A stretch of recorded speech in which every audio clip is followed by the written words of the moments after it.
देश की राजनीति में आज फिर एक ऐसा धमाका हुआ है जिसने संसद से लेकर सोशल मीडिया तक हलचल मचा दी।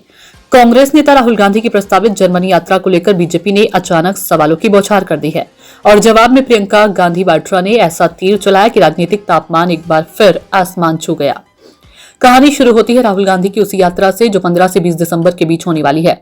राहुल जर्मनी जाएंगे, भारतीय समुदाय से मिलेंगे और जर्मन मंत्रियों से बातचीत करेंगे। लेकिन जैसे ये खबर बाहर आई, सियासत गर्मा गई है।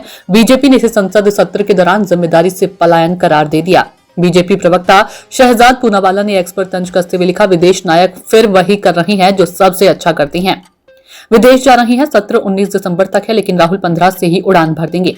एलओपी नहीं, लीडर ऑफ टूरिज्म है। लेकिन कहानी यहीं खत्म नहीं हुई। असली मोड़ तब आया जब प्रियंका गांधी के तीखे जवाब के साथ संसद परिसर में पत्रकारों ने उनसे सवाल किया तो वह सीधे वार पर उतर आई। प्रियंका बोली, मोदी जी अपना आधा कामकाजी समय विदेश में बिताते हैं, तो एलओपी की यात्रा पर सवाल क्यों? आखिर ये दोहरा मापदंड क्यों है? प्रियंका के इस बयान ने राजनीतिक अखाड़े में एक नई चिंगारी जला दी है, लेकिन आग भड़काने में बीजेपी भी पीछे नहीं रही। बीजेपी सांसद दर्शन सिंह चौधरी ने कहा कि राहुल गांधी चुनावों के बीच भी विदेश चले जाते हैं। लगता है उनका असली घर विदेश ही है। उनका देश की मिट्टी से कोई जुड़ाव नहीं। उन्होंने यहां तक कह दिया, राहुल ना देश की भावना समझते और ना ही दर्द, और सस्ती लोकप्रियता के लिए बीच बीच में विदेशी यात्राएं भी करते रहते हैं। अब सवाल तो यह है कि क्या राहुल गांधी की ये यात्रा सिर्फ एक कूटनीतिक मुलाकात है या फिर विपक्ष पर दबाव बनाने की कोशिश?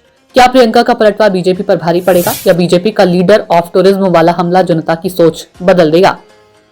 राजनीतिक गलियारों में चर्चा तेज है और आने वाले दिनों में ये बहस और भी गर्म होनी तय है। एक तरफ कांग्रेस इसे अनावश्यक विवाद बता रही है और दूसरी तरफ बीजेपी से जिम्मेदारी से बचना कहकर भुना रही है। अभी तक की कहानी साफ कहती है कि सर्दी में भी सियासत की आग धधक रही है और राहुल गांधी की जर्मनी यात्रा इस आग में घी डालने का काम कर रही है।